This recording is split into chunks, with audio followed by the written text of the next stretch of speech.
Je vous explique. Vous avez les Écritures qui représentent le premier niveau, le premier message. Pour comprendre cela, on peut lire le livre de Jean chapitre 5, le verset 39 à 40. Si vous voulez comprendre, je vais juste donner une idée de ce, ce dont on parle à l'intérieur. Jean chapitre 5, le verset 39 à 40. Jean chapitre 5. Le verset 39 à 40. Je vais rapidement prendre l'autre passage aussi. 39 à 40. Je vais prendre le deuxième passage. Je préfère qu'on lise comme ça. Ouais, ça sera plus clair. Les téléspectateurs sont mieux fixés. Alors, ce passage nous dit, Jean 5, de 39 à 40. Vous sondez les Écritures parce que vous pensez avoir en elles la vie éternelle. Ce sont elles qui rendent témoignage de moi. Très bien. Pendant la lecture, vous sondez les Écritures parce que vous pensez avoir en elles la vie éternelle. Ce sont elles qui rendent témoignage de moi. Qui parle? C'est Yeshua le Messie. Il parle aux scribes et aux pharisiens. Pourquoi? Parce que les scribes et les pharisiens croyaient que la vie éternelle se trouvait sur les Écritures, dans les Écritures. Le Seigneur les a dit, non, ne perdez pas votre temps.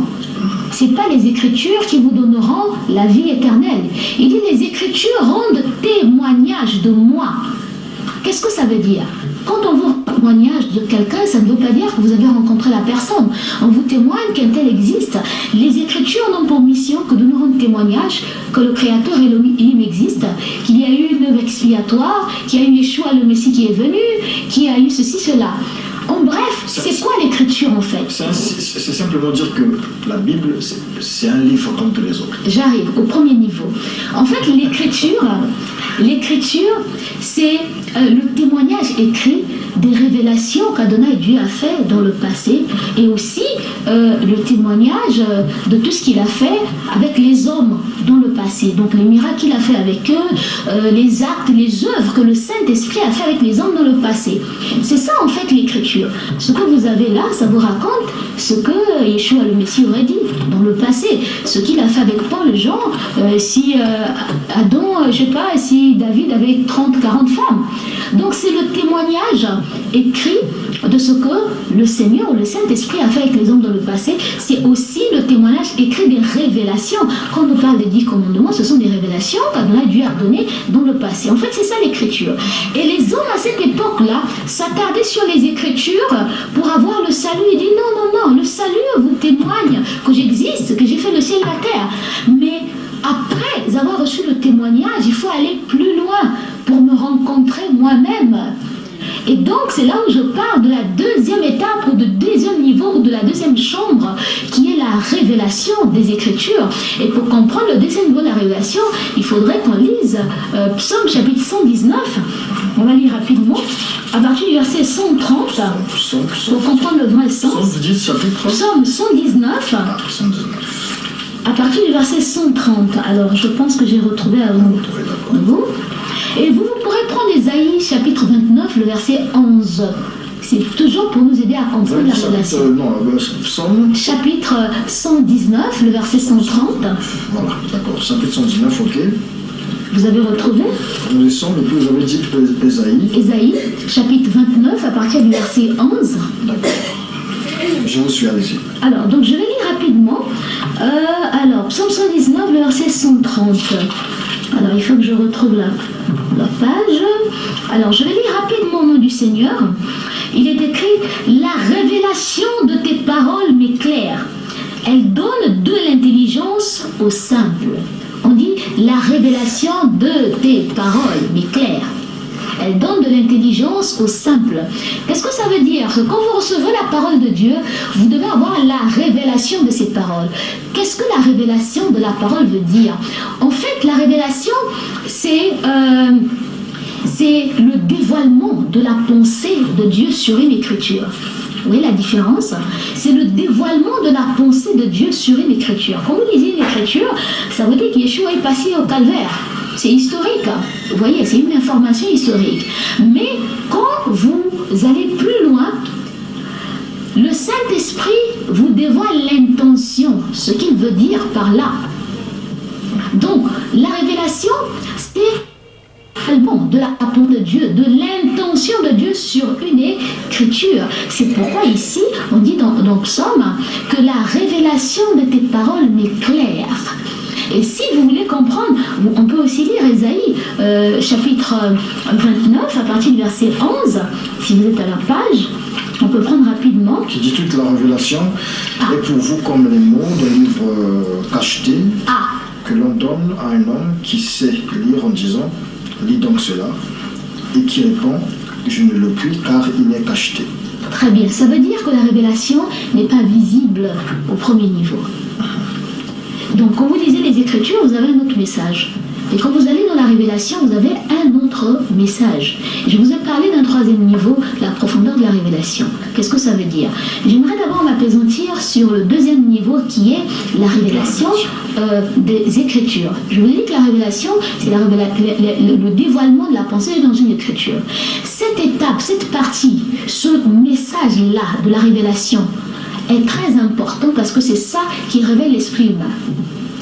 Quand vous êtes dans un endroit où on vous parle des Écritures seulement, ça ne pourra pas réveiller votre esprit humain parce que là vous êtes au niveau de l'intelligence. C'est tout le monde qui peut lire la Bible et comprendre. Donnez ce livre à un enfant du collège, il va tout lire, il va retenir, il va vous réciter cela. Ça n'a rien à voir. Ça c'est le niveau humain. Mais pour que ça agisse dans son esprit, il faudrait qu'il aille au niveau de la révélation. Parce qu'au niveau de la révélation... Si facilement aller du niveau humain au niveau de l'esprit, de la révélation. Les chrétiens qui vous suivent en ce moment se demandent bien comment faire pour changer de niveau de lecture. D'accord, très bien. Alors déjà, je vous dirais que pour avoir la révélation, il faudrait écouter les prédications qui sont révélées. Ça veut donc dire que le bon croyant doit être exigeant dans le genre de prédication qu'il écoute. S'il est dans un endroit où on ne lui rend que ce qui est écrit, son esprit ne se réveillera jamais. C'est pourquoi aujourd'hui vous voyez des gens qui ont toute la connaissance des Écritures, mais ils sont toujours pécheurs. Or la mission de la parole, la cible de la parole, c'est l'esprit. Commencez à ôter le péché dans l'esprit, dans l'âme et dans le corps. Il y a des gens qui connaissent tout ça. Et ils sont toujours pécheurs dans la vie quotidienne. Qu'est-ce qui se passe? C'est le niveau de la parole qu'ils écoutent. Ils n'écoutent que l'écriture. C'est intellectuel. Pourquoi ça touche l'homme intérieur? Il faut la révélation. Parce qu'au niveau de la révélation, la Bible dit que ce sont les paroles que vous entendez sont esprit. Il dit mes paroles sont esprit et vie. Donc les paroles révélées qui sortent de la bouche d'un prédicateur qui est mandaté, ces paroles viennent toucher votre esprit. Ça touche le niveau intérieur de l'homme et ça va créer le réveil de votre esprit. Les prédications que les uns et les autres écoutent ne sont pas révélées. Bon, je ne peux pas juger, c'est à chacun de nous de juger. Vous nous expliquez des choses. Quand je vais nous expliquer, je vous ai posé une question. Mais c'est à chacun de nous de faire son jugement, c'est clair. Je vous ai expliqué c'est quoi le premier niveau. Bien sûr, mais je vous ouvre les yeux pour comprendre, pour faire la différence entre l'écriture. Si on vous enseigne l'écriture, vous saurez que ça c'est l'écriture, nous fait nous rendre le côté intellectuel de la chose.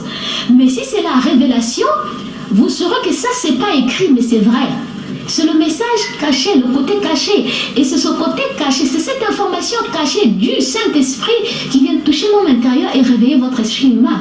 Et quand vous recevez la révélation, soit par le prédicateur, ou soit quand vous allez faire des méditations profondes seules chez vous, cette parole-là se grave au-dedans de vous. Parce que c'est le Saint-Esprit qui grave la parole dedans de vous. Et ça fait en sorte que quand vous êtes quelque part dans un marché, vous voulez voler quelque chose, cette parole gravée par la révélation reviendra sur vous pour dire, monsieur, Diaz, attention, le vol est un péché et le péché est un virus qui tue l'esprit de l'homme. Et du coup, vous saurez que même quand il n'y a personne, vous saurez que ce n'est pas avantageux pour vous de pécher, de voler, de mentir, de tuer. Pourquoi? Parce qu'il y aura un impact, non dans votre corps, mais dans votre esprit. Aujourd'hui, les hommes qui ont même la Bible et tout ce qui ailleurs dans les écoles théologiques se plaisent à pécher, les gens dans les églises se plaisent à pécher. Pourquoi? Parce qu'ils ne voient pas l'impact physique. Vous voyez, ils se disent que je pêche, mais je vais bien. J'ai des belles cravates, j'ai des beaux costumes, j'ai une belle voiture. Je mange, je peux demander pardon. J'ai tout, je prêche, je peux demander pardon. C'est parce que justement, ils ont oublié que la cible de la parole n'est pas le corps. Vous pouvez pécher tant que vous voudrez, votre corps ira mieux. Mais seulement c'est votre esprit qui aura un sérieux problème. Parce que le péché est un virus qui tue l'esprit. Et la parole, c'est l'antidote. Quelle parole? La révélation de la parole, c'est l'antidote qui permet de réveiller l'esprit humain.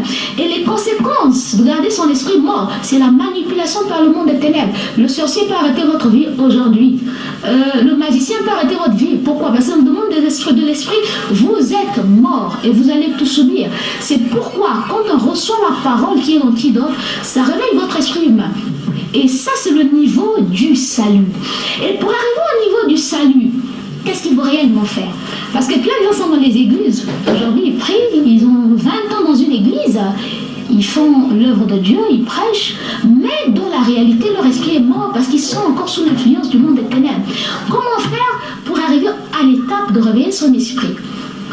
Quand vous recevez les paroles révélées d'un prédicateur, qu'est-ce qui se passe?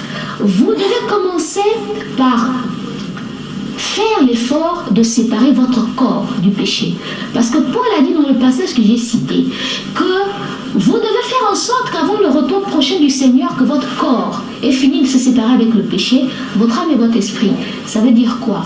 Ça veut dire que déjà quand vous recevez l'information scripturaire que mentir, voler, faire ceci est un péché, faites l'effort, faites l'école de commencer à arrêter le péché dans le corps physique. Et après que vous ayez fini d'arrêter le péché dans le corps physique, ce niveau d'arrêter le péché dans le corps physique, il est tout simple, parce que même l'écriture peut vous aider à arrêter ça. Et après ce niveau, vous montez pour faire l'effort d'arrêter le péché au niveau de votre âme. L'âme, c'est le domaine des pensées, des sentiments et des désirs. Pour que le péché commence à s'arrêter au niveau de votre âme, il vous faut la révélation. C'est la révélation qui touche le côté intérieur de l'homme. Quand vous faites ce travail, vous avez fini de sanctifier, donc de séparer le péché avec votre homme intérieur, vos pensées, vos sentiments et des désirs. Vous devez monter plus haut pour commencer la sanctification de votre esprit. Le troisième niveau de lecture. Ah, très bien. Le troisième niveau de lecture, c'est la profondeur de la révélation. C'est-à-dire? Et la profondeur de la révélation, c'est ce qui vous aide à sanctifier l'esprit. Pourquoi? Parce que chaque niveau de parole sanctifie une entité en vous. Quand vous avez la connaissance scripturaire, ça peut vous aider à sanctifier le corps, donc à laisser le péché dans le corps, si vous le voulez bien. Quand vous finissez avec ça, vous passez à la révélation de l'écriture, ça peut vous aider à sanctifier l'âme, laisser les péchés au niveau des pensées, des sentiments et des désirs. Et pour sanctifier l'esprit, il vous faut la profondeur de la révélation. C'est quoi la profondeur de la révélation? Est-ce qu'il faut une initiation? Non, j'arrive. La profondeur de la révélation, c'est une révélation, mais qui cache la volonté d'Adonai Dieu dans votre époque. Je vais vous expliquer. Quand Yeshua le Messie est arrivé à son époque, il y avait une première façon de croire en Dieu à cette époque. Et cette première religion, qui est cette première façon de croire en Adonai Dieu, c'était le judaïsme, la première religion.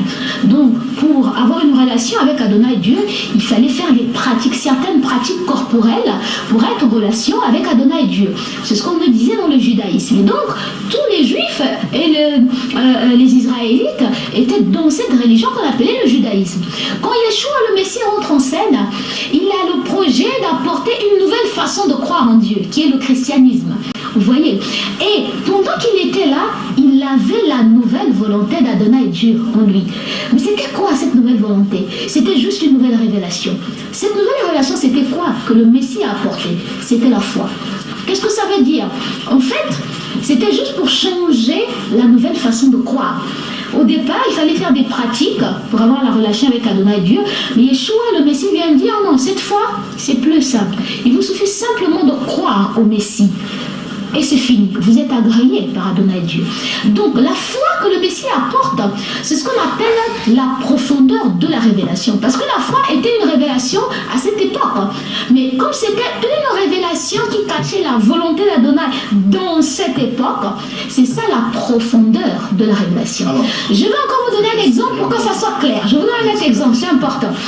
Si vous allez au temps de Noé, à l'époque de Noé, il nous est dit dans les Écritures que Noé fut trouvé juste et intègre dans son époque.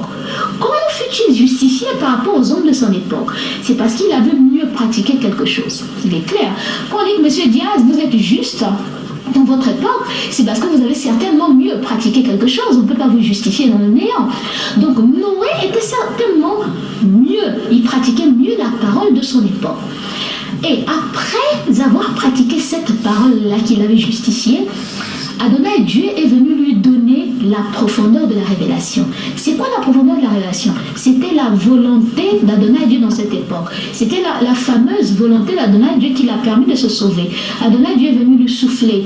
Il dit Noé, j'ai une nouvelle volonté pour cette époque. C'est vrai qu'il y a ma parole qui existe, mais j'ai une nouvelle volonté dans cette époque. Et cette nouvelle volonté, c'est quoi? Crée-toi une arche et rentre dans cette arche.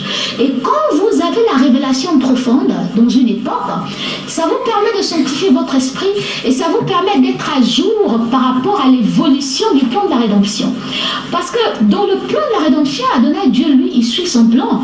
On a commencé avec le jardin d'Éden, on a eu l'époque de Noé, tout le reste, ancienne alliance, le premier âge de l'église et tout le reste, les 7 âges de l'église. Mais il y a un programme là qui continue. Et ce programme-là est en train de s'exécuter. Quand on arrive dans chaque époque, Adonai Dieu a une volonté dans une époque. Vous voyez, c'est pourquoi quand on parle de la profondeur de la révélation, c'est une révélation aussi, mais qui cache la volonté d'Adonai Dieu dans votre époque. C'est comme aujourd'hui, je vais vous faire cadeau de ce bonheur. Aujourd'hui, Adonai Dieu a une volonté. À la fin des âges de l'Église, les âges de l'Église sont finis. Mais à la fin, Adonai Dieu a une volonté. Si vous voulez plaire à Adonai Dieu aujourd'hui, vous savez ce que vous allez faire? Oui, il y a plusieurs croyants, surtout les pauvres mamans qui vont dans les églises, elles jeûnent, elles prient. Il faut faire prophétesse. Ah, merci, j'arrive. Il y a des gens qui prient, qui font tout ce qu'il faut faire, mais ils ne voient pas Adonai Dieu réagir. C'est comme si la Bible était un cauchemar. La Bible ne réagit pas. Pourquoi? Parce qu'ils sont au niveau du corps. Pour que la Bible réagisse, il faut monter au niveau de l'esprit. Il faut que notre esprit se réveille. Quand notre esprit se réveille, vous verrez que la Bible va agir. Tout ce qui est écrit ici va se manifester en vous. Vous voyez, dans l'église, on parle des dons de l'esprit. Il y a des gens qui se tuent. Je n'ai pris pour avoir un don de l'esprit. Non, ça ne se force pas. Ça vient seul. Quand votre esprit se réveille, vous serez surpris de voir les dons de l'esprit sur vous. Pourquoi? Parce que votre esprit s'est réveillé. Et la Bible devient active, agit quand votre esprit se réveille. Mais aujourd'hui, les gens sont en dehors de l'esprit. Ils sont dans le corps. Ils ne sont même pas dans l'âme. C'est pourquoi ils prient, ils font des pratiques, ils jeûnent, il n'y a rien qui se passe. Parce que dans le plan spirituel, ils sont morts. L'homme, au départ, il s'agit de l'esprit. Esprit, homme. Donc, l'homme est dans l'esprit au départ. Après la chute, tout se renverse. L'esprit se cache désormais dans l'homme. Aujourd'hui, le plan de rédemption, c'est ramener l'homme esprit à l'esprit homme, donc l'esprit originel. C'est bien cela. À peu près. À peu près. Essayez de nous résumer ça, c'est la fin de l'épisode. Ce plan consiste à faire en sorte que l'être humain parte du corps, qu'il monte vers l'âme et de l'âme qui reparte vers l'esprit. Et ça, c'est le premier objectif du plan de la rédemption. Ça veut donc dire que quand Adonai Dieu envoie les pasteurs sur terre, la parole, la révélation dans toutes les générations, la parole qui nous est prêchée doit nous montrer, doit nous aider comment quitter le péché dans le corps, quitter le péché dans l'âme et repartir dans l'esprit. C'est ça l'objectif, c'est ça la mission des cinq ministères, c'est ça la mission de l'Église. Aider les hommes à repartir dans leur esprit et non autre chose. Je suis désolée. Et une fois qu'ils sont repartis au niveau de l'esprit, ils verront que Dieu devient réel. Après le niveau de l'esprit, qui est le niveau du salut, qui est le niveau de la nouvelle naissance, ils doivent continuer le pèlerinage pour atteindre la rédemption. C'est un autre processus de sanctification qui commence au niveau de votre esprit, parce qu'il faut sanctifier votre esprit aussi. C'est le sommet de la marche spirituelle. Exactement, c'est une élévation spirituelle, ce sont des escaliers spirituels. Quand vous atteignez le niveau de la rédemption, ça veut dire que vous avez fini la sanctification au niveau de l'esprit. Vous êtes redompté, ça veut dire que vous accomplissez le mystère d'Adonai Dieu dont il est question dans Apocalypse 17. C'est quoi ce mystère? C'est un secret qu'Adonai Dieu a, qu'il veut accomplir à la fin des temps. C'est quoi ce secret? En fait, c'est la fusion de la divinité avec l'homme. Adonai Dieu veut s'unir avec l'homme. Que l'homme devienne comme Dieu. Ce qu'on appelle... C'est ça sa finalité. L'expression m'échappe, mais le mariage. les noces. Voilà, par exemple. Et quand vous atteignez, vous finissez le processus de la rédemption. Vous arrivez à la fin, vous ne pouvez pas voir la mort physique. C'est ce qui est écrit dans 1 Corinthiens chapitre 15, verset 53. Quand vous finissez, étant vivant, vous avez fini le processus de la sanctification, de la rédemption. Pendant que vous êtes sur terre, votre corps physique ne peut pas mourir. Vous irez au ciel en entier. C'est comme ce qui s'est passé avec Élie, c'est comme ce qui s'est passé avec Enoch. Ils n'ont pas vu la mort physique. Alors, mais si vous mourrez avant de finir ce processus, vous ne verrez pas ce bonheur. Dernière question, je n'ai pas envie de vous laisser partir, mais le temps m'impose de vous laisser partir. Dernière question. Ne soyez pas de langue de bois. On va aller, parce que nous parlons de Dieu, nous parlons spiritualité. D'accord. Est-ce que le couple Bonza, on peut vous considérer aujourd'hui comme les prophètes du temps de la fin, après Branham? Alors en fait, nous, j'insiste, nous avons reçu la mission du Seigneur d'annoncer la révélation des fils de Dieu, l'entrée en scène de la semence originelle de Dieu. Qu'est-ce que ça veut dire? Je vous ai dit la dernière fois qu'à la fin des âges de l'Église, Adonai Dieu veut utiliser une nouvelle race des prophètes. Ça veut dire quoi? Vous répondez à la question, justement, vous allez dans les détails. Nous sommes les fils de Dieu.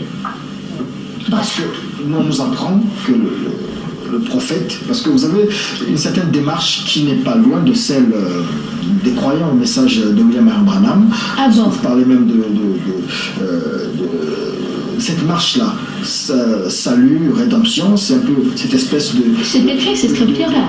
De triangle, sur lequel se base aussi ceux du message du temps de la fin. Alors, eux, ils nous disent que... Attention, je parle des boucles d'oreilles, je ne suis pas du message de Branham. Pas du message, mais vous parlez de 7 âges. Les 7 âges sont finis, vous me l'avez dit dans nos précédentes émissions.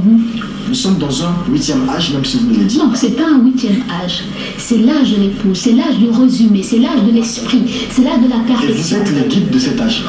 Non, nous ne sommes pas les guides. En fait, il est écrit qu'à la fin des âges de l'Église, Adonai Dieu va faire rentrer en scène plusieurs personnes. Les fils de Dieu sont partout, je vous l'ai dit. Et partout, il y a toujours la tête. Ah, bon, vous savez, c'est dans tous les 4 coins du monde. Il est écrit dans Matthieu, chapitre 24, verset 19. Je pense, le verset 28. Il dit, en quelque lieu que soit le cadavre, là s'assembleront les aigles. En quelque lieu, c'est partout dans le monde entier. Où Adonai Dieu aura ses fils. Il attirera les fils vers cet endroit. Bon, c'est un peu compliqué. Bref.